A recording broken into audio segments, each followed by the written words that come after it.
আসসালামু আলাইকুম। আমি Zaima Akter, national TV 0.1 news চ্যানেলে আপনাকে স্বাগত।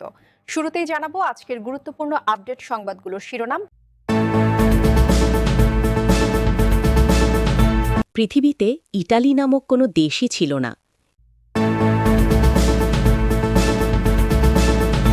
কি এই নিউক্লিয়ার ডাস্ট জানিয়ে ইরান ও ট্রাম্পের মধ্যে চলছে দড়ি টানাটানি।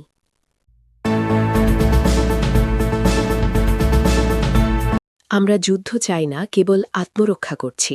ইরানের প্রেসিডেন্ট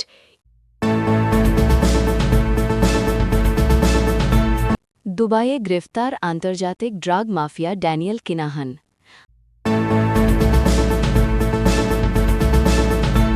শত্রুর মোকাবিলায় এক চুলো ছাড় নয়, ইরানের সেনাপ্রধান।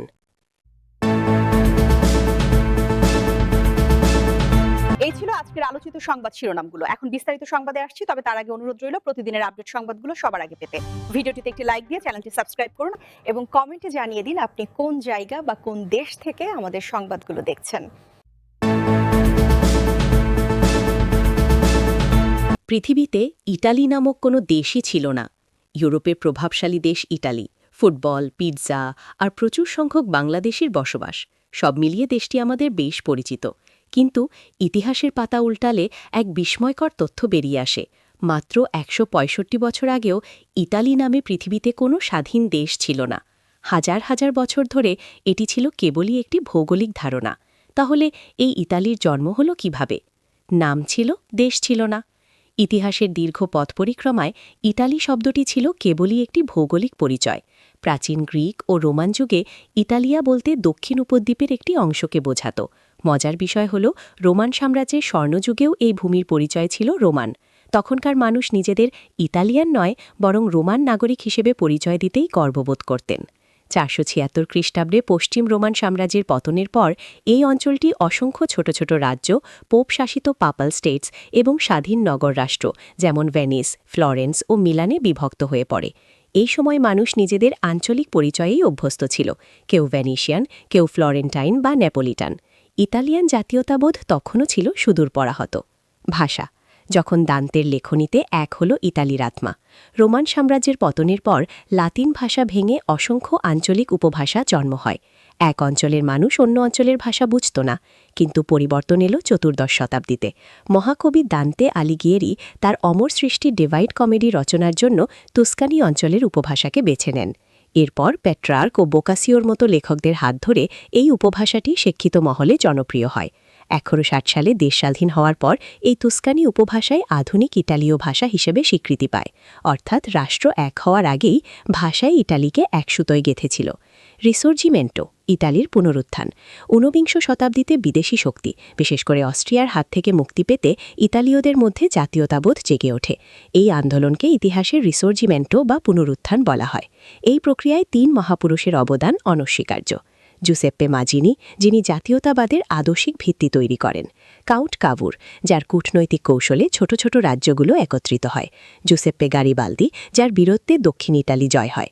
অবশেষে ১১৬১ সালে ১৭ মার্চ দ্বিতীয় ভিক্টর ইম্যানুয়েল নিজেকে ইতালির রাজা হিসেবে ঘোষণা করেন। এরপর ১১৭০ সালে রোমকে রাজধানী করার মাধ্যমে আধুনিক ইতালির পথ চলা পূর্ণতা পায়। ইতালি তৈরি করেছি, এখন ইতালিয়ান তৈরি করতে হবে। রাষ্ট্র একত্রিত করার পর সবচেয়ে বড় চ্যালেঞ্জ ছিল জাতি তৈরি করা। ইতালীয় রাজনীতিবিদ মাসিমো ডিয়াজেগ্লিও সেই ঐতিহাসিক সত্যটিই বলেছিলেন, আমরা ইটালি তৈরি করেছি, এখন আমাদের ইতালিয়ান তৈরি করতে হবে। অর্থাৎ ভূখণ্ড এক হলেও মানুষের মনে হাজার বছরের আঞ্চলিক পরিচয় মুছে একক জাতিসত্তা তৈরি করা ছিল এক কঠিন সংগ্রাম, যা শিক্ষা, প্রশাসন ও সাহিত্যের হাত ধরে সফল হয়েছে। কি এই নিউক্লিয়ার ডাস্ট জানিয়ে ইরান ও ট্রাম্পের মধ্যে চলছে দড়ি টানাটানি। যুক্তরাষ্ট্রের প্রেসিডেন্ট ডোনাল্ড ট্রাম্প ইরানের কথিত নিউক্লিয়ার ডাস্ট বা পারমাণবিক ধূলিকণা নিজেদের নিয়ন্ত্রণে নেওয়ার ঘোষণা দিয়েছেন, যা তেহরানের পারমাণবিক সক্ষমতা হ্রাসে ওয়াশিংটনের একটি বড় কৌশল হিসেবে দেখা হচ্ছে।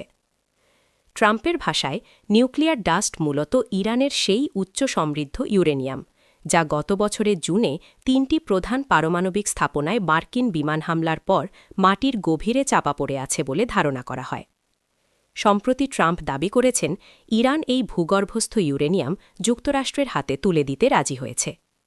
যদিও ইরান বা মধ্যস্থতাকারী দেশ পাকিস্তানের পক্ষ থেকে আনুষ্ঠানিকভাবে এই সমঝোতার বিষয়টি এখনও নিশ্চিত করা হয়নি, তবে ট্রাম্প স্পষ্ট জানিয়েছেন যে ইরানে আর কোনো ইউরেনিয়াম সমৃদ্ধকরণ করতে দেওয়া হবে না।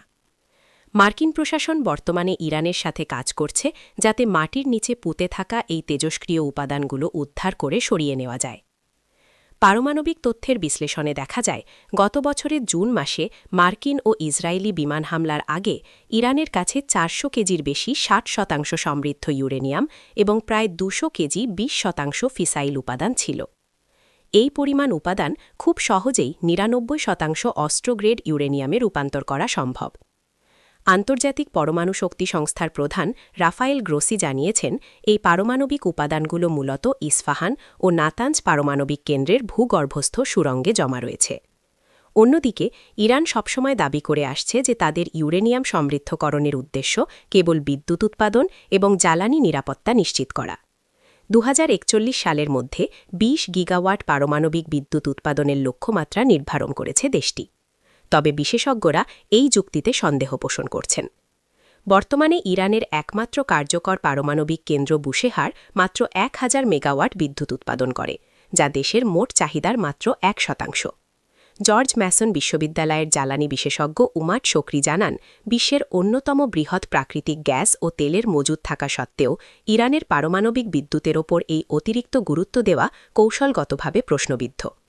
বিশ্লেষকদের মতে, ইরান যদি সত্যিই তাদের মজুতকৃত ইউরেনিয়াম হস্তান্তর করতে রাজি হয়, তবে এটি হবে দেশটির পক্ষ থেকে একটি বড় ধরনের ছাড়।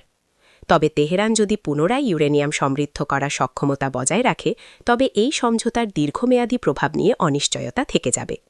বর্তমানে ট্রাম্প প্রশাসন এবং তেহরানের মধ্যে এই পারমাণবিক অচলাবস্থা নিরসনে আলোচনা চললেও এর চূড়ান্ত ফলাফল নিয়ে বিশ্বজুড়ে কৌতূহল বিরাজ করছে। আমরা যুদ্ধ চাই না, কেবল আত্মরক্ষা করছি। ইরানের প্রেসিডেন্ট মাসুদ পেজিশকিয়ান এক বিবৃতিতে ইরানকে শান্তিপ্রিয় দেশ হিসাবে অভিহিত করে দাবি করেছেন তারা কোনো যুদ্ধ চান না এবং তাদের বর্তমান পদক্ষেপগুলো নিছক আত্মরক্ষার খাতিরে নেওয়া হয়েছে। ইসরায়েল ও যুক্তরাষ্ট্রের সাম্প্রতিক কর্মকাণ্ডের প্রতিক্রিয়ায় তিনি এই মন্তব্য করেন। প্রেসিডেন্ট পেজিশকিয়ান জোর দিয়ে বলেন, ইরান কখনোই কোনো রাষ্ট্রকে আক্রমণ করেনি এবং বর্তমানেও কাউকে আক্রমণ করার কোনো অভিপ্রায় তাদের নেই। তিনি স্পষ্ট করে জানান, ইরানের প্রতিটি পদক্ষেপ আন্তর্জাতিক আইন অনুযায়ী বৈধ আত্মরক্ষা মাত্র। তার মতে, যে কোনো সাধারণ মানুষ যেভাবে আগ্রাসনের শিকার হলে রুখে দাঁড়ায়, ইরান একটি রাষ্ট্র হিসাবেই ঠিক সেভাবেই নিজেদের নিরাপত্তা নিশ্চিত করছে। বক্তব্যের এক পর্যায়ে তিনি যুক্তরাষ্ট্র ও ইসরায়েলের তীব্র সমালোচনা করেন। বেসামরিক অবকাঠামোতে হামলা চালানোর অভিযোগ তোলে তিনি দেশ দুটির কর্মকাণ্ডকে আন্তর্জাতিক আইনের স্পষ্ট লঙ্ঘন হিসাবে উল্লেখ করেন। তিনি একে মানবাধিকারের ক্ষেত্রে পশ্চিমা বিশ্বের দ্বিমুখী নীতির প্রমাণ হিসাবেও অভিহিত করেন। ইরানি সংবাদ সংস্থা ISN জানায়, পেজিশকিয়ান আঞ্চলিক স্থিতিশীলতা এবং শান্তির প্রতি ইরানের অঙ্গীকার পুনর্ব্যক্ত করেছেন। তিনি বিশ্ববাসীকে এই বার্তায় দিতে চেয়েছেন যে ইরানকে যুদ্ধকামী রাষ্ট্র হিসাবে উপস্থাপন করা ভুল, বরং তারা কেবল তাদের সার্বভৌমত্ব রক্ষায় বদ্ধপরিকর।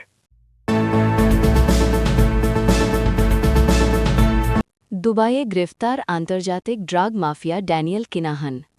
আন্তর্জাতিক মাদক সম্রাট এবং কুখ্যাত কিনাহান কার্টেলের অন্যতম শীর্ষ নেতা ড্যানিয়েল কিনাহানকে সংযুক্ত আরব আমিরাতে গ্রেফতার করা হয়েছে। দুবাই সরকারের পক্ষ থেকে আজ আনুষ্ঠানিকভাবে এই খবর নিশ্চিত করা হয়েছে। ইউরোপের অন্তত 4টি দেশে 20টিরও বেশি হত্যাকাণ্ডের সাথে জড়িত এই অপরাধী চক্রের হোতাকে ধরতে দীর্ঘদিনের প্রচেষ্টার পর এটি একটি বড় সাফল্য হিসেবে দেখা হচ্ছে। আয়ারল্যান্ডের একটি আদালত আন্তর্জাতিক সংগঠিত অপরাধ নেটওয়ার্কে কিনাহানের ভূমিকার অভিযোগে তার বিরুদ্ধে গ্রেফতারি পরোয়ানা জারি করেছিল। সেই পরোয়ানার ভিত্তিতে আয়ারল্যান্ড ও সংযুক্ত আরব আমিরাতের মধ্যে সম্পাদিত প্রত্যর্পণ চুক্তির আওতায় গত 15 এপ্রিল তাকে আটক করা হয়। আইরিশ পুলিশ একটি বিবৃতিতে জানিয়েছে, কিনাহানের গ্রেফতার আন্তর্জাতিক সংগঠিত অপরাধ দমনে আন্তঃরাষ্ট্রীয় আইন প্রয়োগকারী সংস্থাগুলোর সহযোগিতার একটি অত্যন্ত গুরুত্বপূর্ণ। উল্লেখ্য, 2016 সালে ডাবলিনের রিজেন্সি হোটেলে এক ভয়াবহ গুপ্তহত্যা চেষ্টার লক্ষ্যবস্তু হওয়ার পর কিনাহান আয়ারল্যান্ড ছেড়ে দুবাইয়ে পাড়ি জমান। দীর্ঘ এক দশক ধরে দুবাইকে নিরাপদ আশ্রয়স্থল হিসেবে ব্যবহার করে তিনি মার্কিন যুক্তরাষ্ট্র এবং ইউরোপীয় আইন প্রয়োগকারী সংস্থার চোখ ফাঁকি দিয়ে আসছিলেন।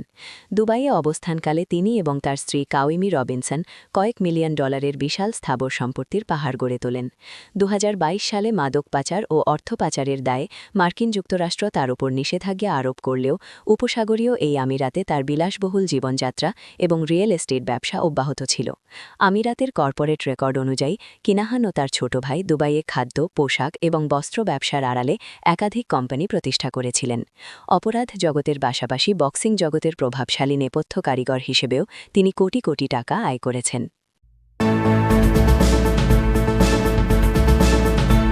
শত্রুর মোকাবিলায় এক চুলো ছাড় নয় ইরানের সেনাপ্রধান ইরানের সশস্ত্র বাহিনীর প্রধান আমির হাতামি দেশের স্বাধীনতা সার্বভৌমত্ব এবং স্থল আকাশ ও সমুদ্রপথের নিরাপত্তা রক্ষায় আমৃত্যু লড়াই চালিয়ে যাওয়ার অঙ্গীকার ব্যক্ত করেছেন রোববার ১৯ এপ্রিল এক বিবৃতিতে তিনি ঘোষণা করেন ইরানের সেনাবাহিনী শত্রুর যে কোনো আগ্রাসন মোকাবিলায় শেষ রক্তবিন্দু পর্যন্ত লড়াই করতে প্রস্তুত আমির হাতামি জানান দেশের সশস্ত্র বাহিনীর প্রতিটি শাখা শত্রুর যে কোনো পদক্ষেপের বিরুদ্ধে চূড়ান্ত ও সিদ্ধান্তমূলক জবাব দেওয়ার জন্য সর্বদা সজাগ রয়েছে একই সঙ্গে তিনি ইরানের সামরিক সক্ষমতা আরও উন্নত ও আধুনিক করার ওপর গুরুত্বারোপ করেন তিনি আত্মবিশ্বাস প্রকাশ করে বলেন ইরানি সেনারা উৎসর্গের মানসিকতা এবং জিহাদি চেতনায় উজ্জীবিত হয়ে নিজেদের ওপর অর্পিত দায়িত্ব পালনে অবিচল রয়েছে দেশের সার্বভৌমত্ব রক্ষায় কোনো আপস করা হবে না উল্লেখ করে সেনাপ্রধান বলেন প্রতিটি সেনার আঙুল এখন অস্ত্রের ট্রিগারে রয়েছে শত্রুর মোকাবিলা এবং মাতৃভূমির জন্য জীবন উৎসর্গ করতে তাদের মধ্যে কোনো দ্বিধা নেই মূলত আঞ্চলিক উত্তেজনা এবং আন্তর্জাতিক চাপের মুখে নিজেদের সামরিক শক্তি ও জাতীয় সংকল্পের জানান দিতেই ইরানের পক্ষ থেকে এমন কঠোর হেঁশারি দেওয়া হয়েছে